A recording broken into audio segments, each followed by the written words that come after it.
We all know that real estate has created more millionaires than any other industry on the planet. We also know that it has created a lot of heartache due to mismanagement, overborrowing, and just simple life events that happen to all of us. Welcome to the Cash Flow Pro podcast. My name is Casey Brown, and I am your fearless leader.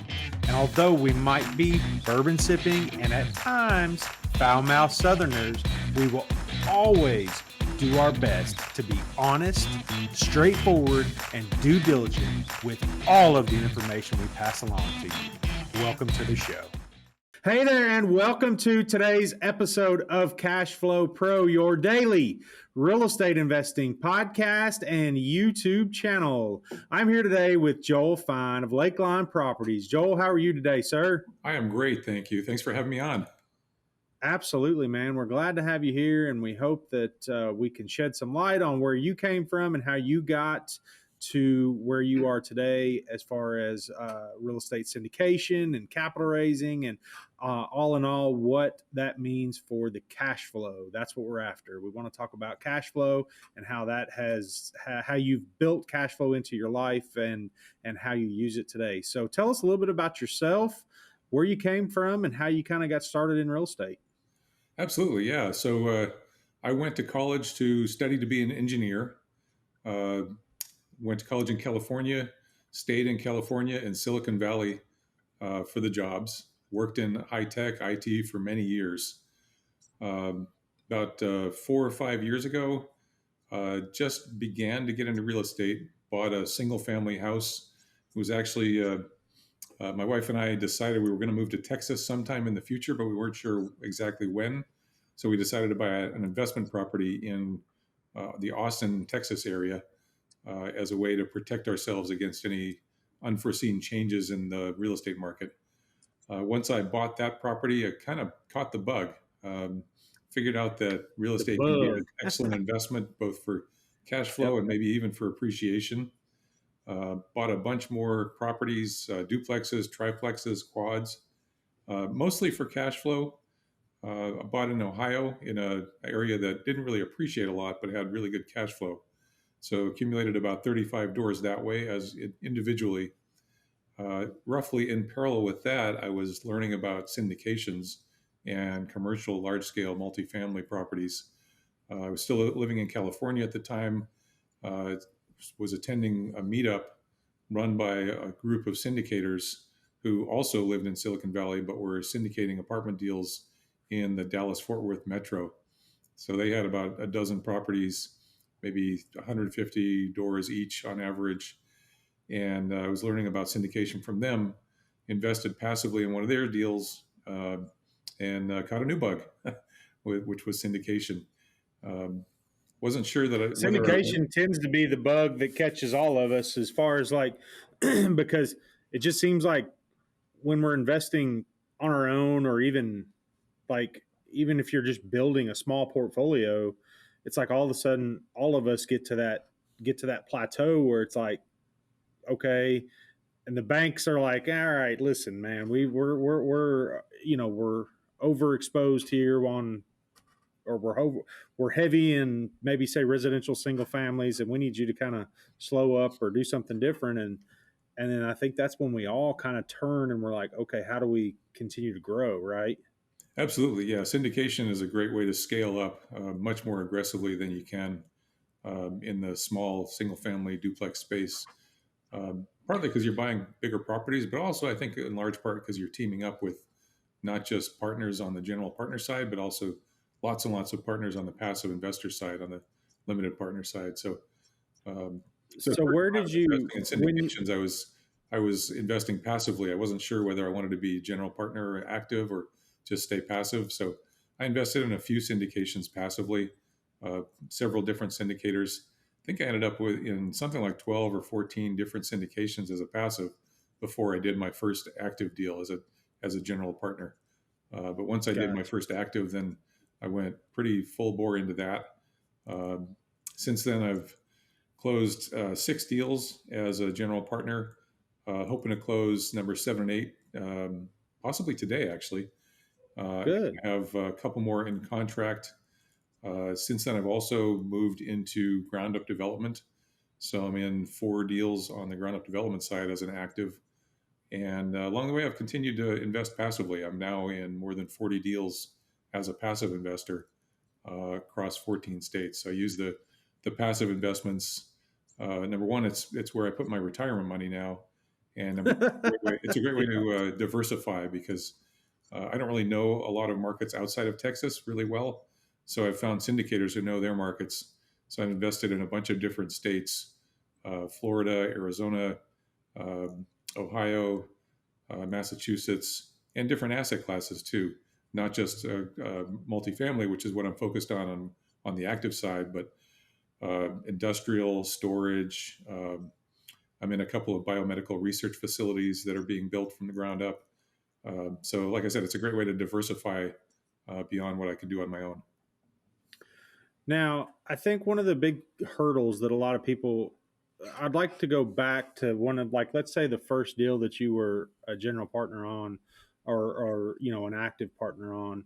Sure. Um, the thing I think that hangs a lot of people up is when they go out and they're like, okay, I can raise the capital for the down payment, right? But then I've got to go find, like, let's say buying a $5 million piece of property. I'm just throwing that number out there. And you go out and you raise $1 million, or you raise $1,250,000, you get your 20 or 25% down payment. How do you borrow the balance if you are obviously I know we do it through key partners, but where did you find a key partner, or were you the loan signer, or how did you navigate that part of it? Yeah, so you've touched on a few things there. First off, figuring out the budget for a property purchase. So my first property was 42 units in Austin, Texas. A I guess you'd call it maybe a B minus class property, 1980s build. So the purchase price was I think 4.4 million, something like that. But we also had to budget in a renovation budget because we were doing a value add. So Sure. the 4.2 plus another I think 600 or 800, right around the 5 million you talked about. So that was our budget. We then had to find a combination of debt and equity that would allow us to come up with that $5 million. Yep. So we found a lender who would give us a loan of I think it was roughly 70% of that purchase price, so call it 3.5 million, and the other 1.5 million we had to come up with ourselves as equity. So we raised that. I teamed up with a couple of other syndicators, and we each raised about 500,000 from friends and family, essentially. Okay. It was So it's like a 506B. yeah, it was a 506b, so we could invest. We could take money from non-accredited investors. Kind of getting down into the weeds uh, of the terminology, but uh, Sure. anyway, I think we're pretty familiar. The listeners if they've been listening over 4 or 5 episodes, pretty familiar with accredited, non-accredited, and okay, so yeah. So on. anyway, So we reached out to our the folks that we know and let them know what we were doing. And I had been talking with people I know, posting to social media, to Facebook, and so forth. People were aware that I was getting into real estate or had gotten into real estate and was doing investing both at a small scale as well as a passive and larger scale deals. And so it wasn't a complete shock. And so that kind of eased the path into raising money. So, like I said, I think I ended up with about 600K out of that 1.5 million for the purchase of that first property. wow. And so, um, and did you sign, or did the combination of the three syndicators that you teamed up with sign on the balance? Like what did the bank require? Say, because I know a lot of people get hung up. The biggest hang up, I think, going forward is where people are like, okay, the bank wants me to have a net worth of this in order to be able to take that loan out. Now, was it you and the other syndicators that teamed up on that as well, or did you all have what some people call a loan signer that maybe you give up a percentage of the GP to in order to come in and say, hey, I'll guarantee the loan and so forth? Yeah. So as you touched on, it's pretty standard in the world of commercial lending that the lender is going to want the collection of people who are signing on the loan to have a net worth that adds up to an amount that's greater than the loan. So Yep. in this case, it was a $3.5 million loan. So they wanted people who were signing on the loan to have a net worth over $3.5 million. And in this case, the combination of syndicators that I was partnering up with did have a net worth that was over that amount. So we didn't need to bring in anybody else. But it's not uncommon, especially in larger commercial deals, to need what's called key principals or key partners whose role is really just to sign on the loan and absorb some of that risk so that the lender is comfortable lending the amount that they're going to lend. So, it's another deal that I've done more recently is 330 units just outside of Houston. That deal was a $71 million purchase, I $50 think million the same, but $50 million wow. loan. And so, the combination of syndicators that was raising money for that loan, our net worth didn't add up to 50 million. So we needed to bring in one or two key partners.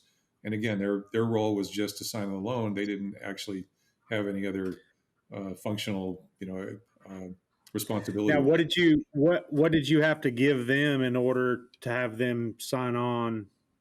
Did you obviously they're getting like what I call passive income, because the income they're getting is generally passive in the beginning, or is passive to begin with, but then they're simply just using their balance sheet to then passive that, because now they're not maybe actively in the deal with money, but they're just in it with a balance sheet and a good faith of saying, hey, these guys run off, I'll make sure that things are taken care of. So what did that look like? Tell us a little bit more about that. Yeah, and I've actually served that role in other deals myself. I've been a key partner in other people's deals, and it is pretty typical that a key partner is going to get a piece of the pie. And what I've seen is anywhere from, say, 5 to 15% of the general partner split goes to the key partners.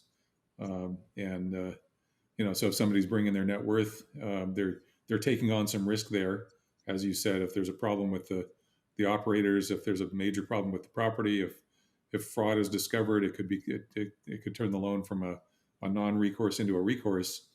And so, as compensation for taking on that risk, the key partner typically gets a piece of the general partner split.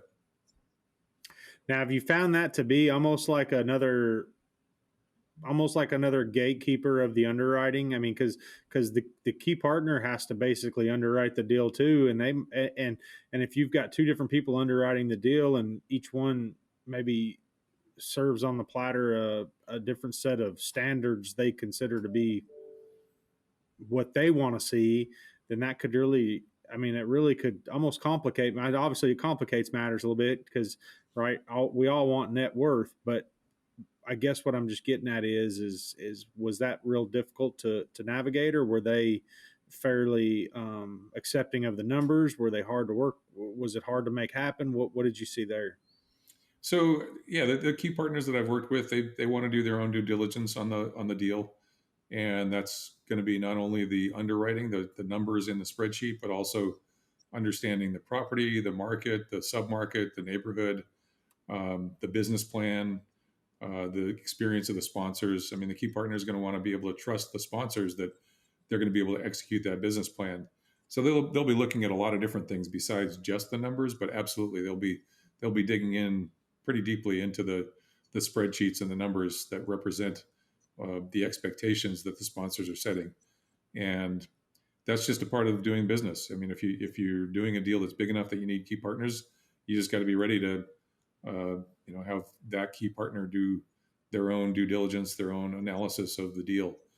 But that's true of a lot of pieces of commercial real estate. Is there's always going to be True, folks. really, in any business. I mean, anybody with any business mind at all isn't going to want to just say, hey, yeah, I'll sign there. Just show me where to sign, without necessarily saying, hey, what are we going to do to make this work, or what's going to happen if this happens, and the due diligence part. So now, where did you find your key partners at? Were they just standing on a corner somewhere with a sign that said, hey, I'm a key partner, or where did you find them at?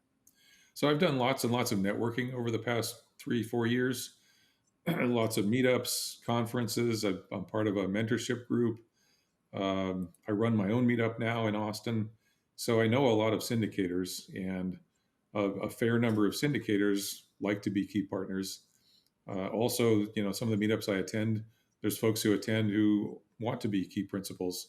They don't want to be active on the deal. They don't want to, go find the deal or operate the property, but they've got a net worth and they're willing to sign on loans in order to be part of the deal and receive some of the compensation. So, just over time, I've met, I don't know, I've got a list of at least 20 or 25 people who like to be key partners on deals, and so when I have a need, I reach out to them and let them know. Awesome. Awesome. Now, I want to go back and talk a little bit about the lender search, because, you know, to be quite honest, I know it may not seem all that ultra interesting to you, but I think you kind of fit right in that mold of people that are, like our audience, that are looking for, like, you're right at that mid-level syndicator. You know what I'm saying? Not somebody that's got 500,000 units under management and not somebody that's just beginning. So you've got a lot of these experiences that I think a lot of people are like, hey, they can set their target to be there and then start working their way up. So as far as the lending goes, where did you find a lender? Did you just start calling people? Did you already have that lined up beforehand? And then to go a step past that, were they local or were they national, or what did that look like? Yeah, so I guess I'm trying to think back how I first found lenders. Um, I think initially it was through some mortgage brokers that I found that I connected with in different meetups and conferences. The mortgage brokers then connected me with lenders that they work with, and over time, I just accumulated a list of folks that I call on when I've got a deal on which I need debt, and those are the people that I find out if they've got appetite for the kind of deal I'm doing, if still got Well, room in their portfolio. Every lender has a certain amount they can loan out, and then once they hit that limit, maybe they've got to wait until they find new investors, and so different lenders are going to have different appetites at different times. the word appetite is exactly where I was going to go with that. I mean, it's so spot on because, and a lot of people think, well, hey, I can just go to the bank and borrow money, right? Well, the bank obviously, they have institutional loans, then they also have consumer loans and retail type stuff. So it's different than just going and borrowing money for a car. I mean, the bank may look at the deal the same as the key partner may look at the deal and say, hey, yeah, this really just doesn't fit our narrative right now. For instance, there's a bank here locally that told me a couple weeks ago that, man, they're really, now this was obviously economically driven, but they're shying away from single family residences here for a little while, like new money on single family residences, or their smaller bank, or if they would still loan on it, but you had to be pretty damn stout, or you had to have a pretty side, like they were like, oh, we're going to loan 65% on it, and all they were doing was obviously hedging against somebody going in there saying, hey, I want to borrow 80 or 85% of this inflated value, and then the bank gets stuck with it later or some other scenario happens. But a lot of people tend to forget that the bank is probably the most important partner of all, and they almost have to be sold on the deal as you go along. Yeah, and another thing that I think is important to understand is that the world of commercial lending is very different from the world of residential lending. So 1 to 4 units, that's considered residential, and that's got certain parameters, certain boxes that you need to fit in, certain things that the banks can and cannot do, and that's very different from what banks and other lenders, other investor lenders, can do once you go 5 units and up, and especially once you get into the larger stuff, 70, 100, 200 units. Um, then you get into agency debt, Fannie Mae, Freddie Mac, or bridge debt, and those are going to have very different constraints on the lenders than the residential market.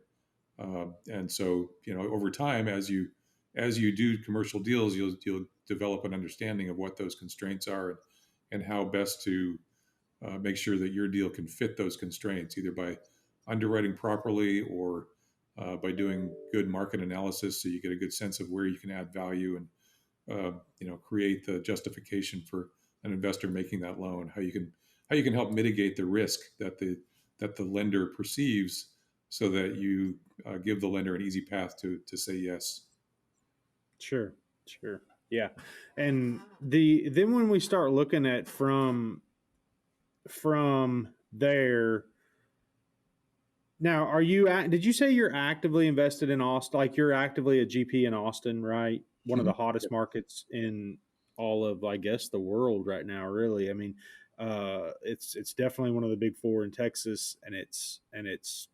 I mean, I'd say it's top 10 United States right now for sure. For especially like it used to be, Austin used to be considered a minor market, like a smaller market, and now it's just like if you're not in Austin, are you really an investor? You know what I'm saying? I mean, if you're not in a deal in Austin, Texas, I don't even think you're classified as anything, Yeah, right? well, Austin has really changed over the past few years. I've only lived here for 2 years, so I got here just before things really blew up, uh, right around what was it, mid 20, yeah, mid 20, late 20.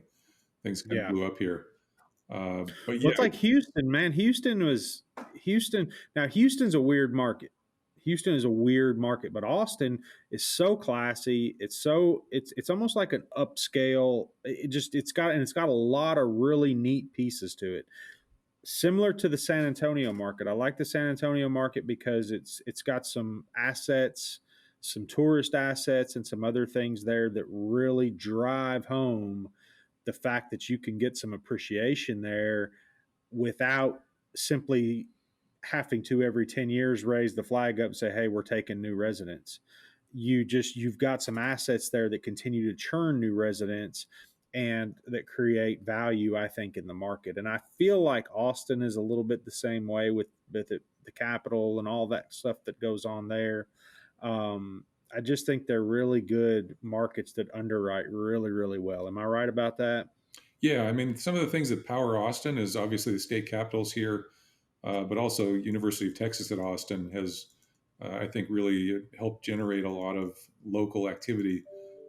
It's a really well-known engineering school, and I Sure. think that's been created a nice synergy with the high tech community that's really grown up here. So there's a lot of high tech here.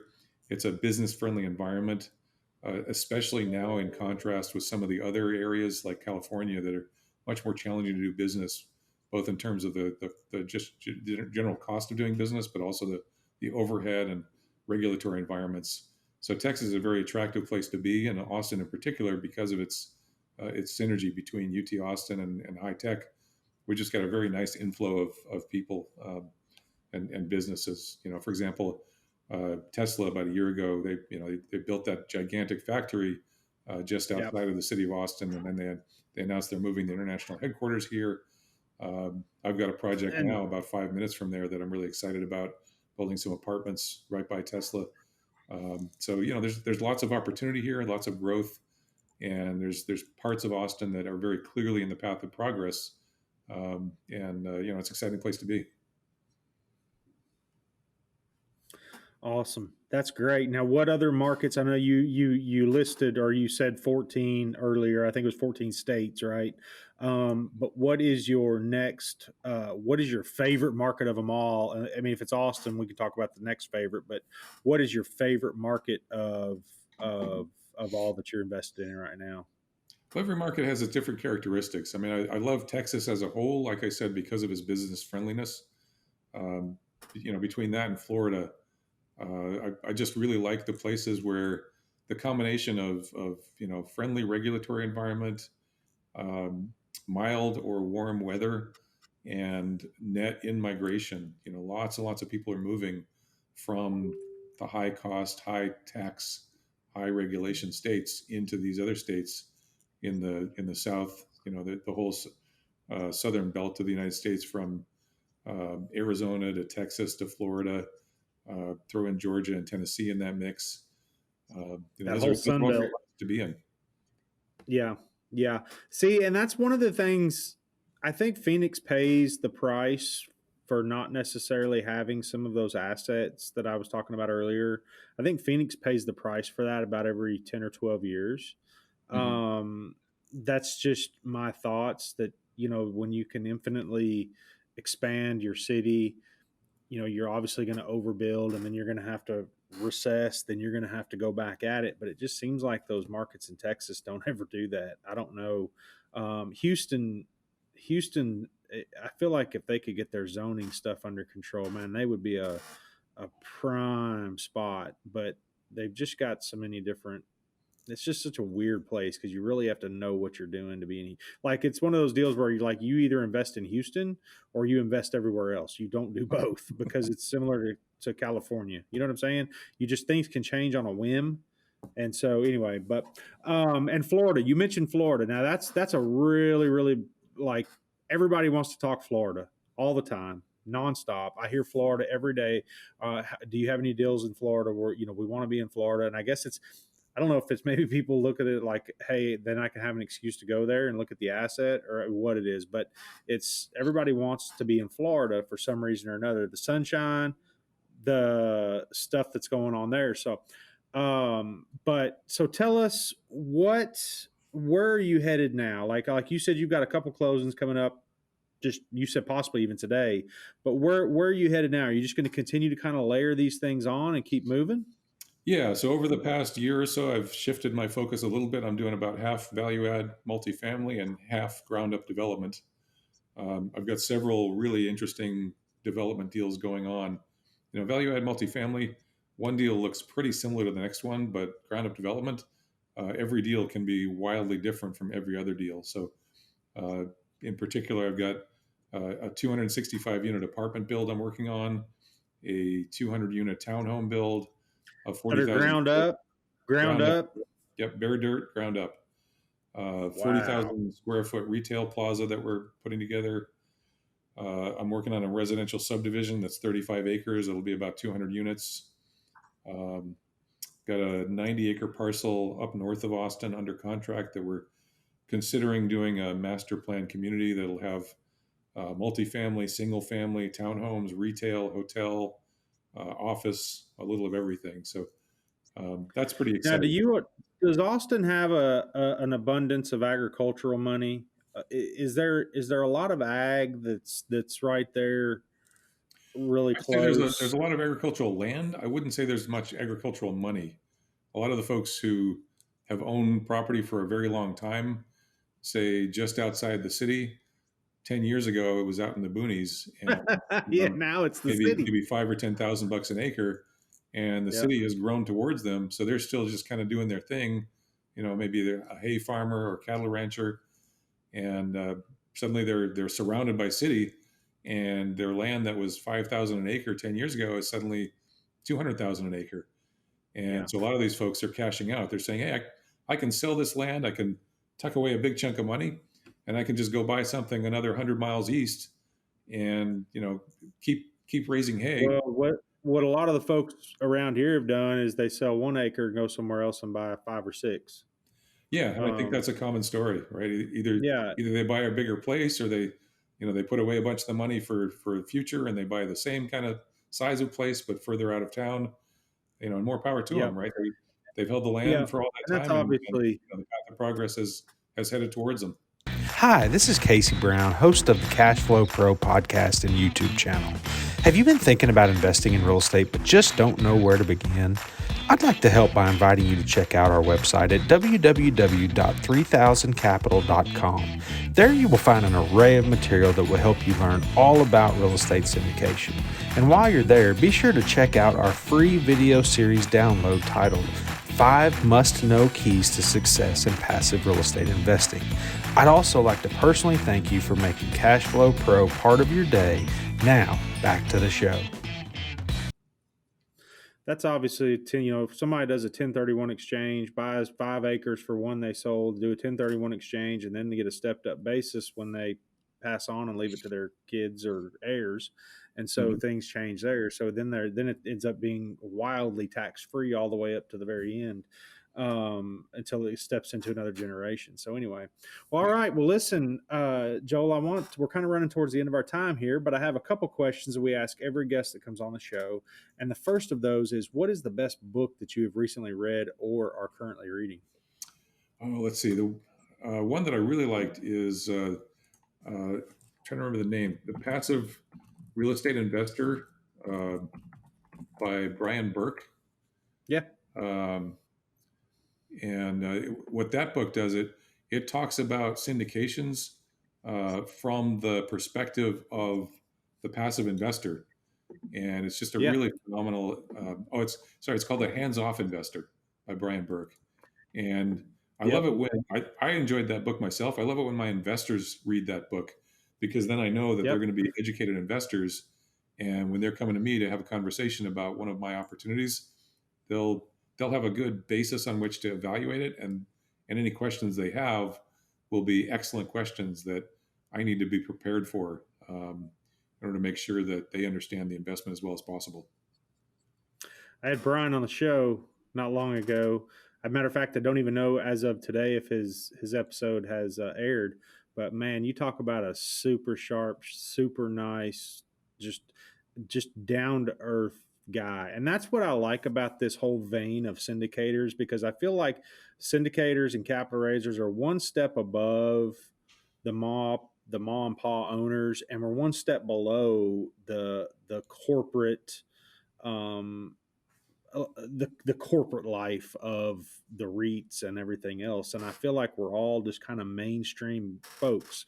And Brian is just he's got just a head full of everything.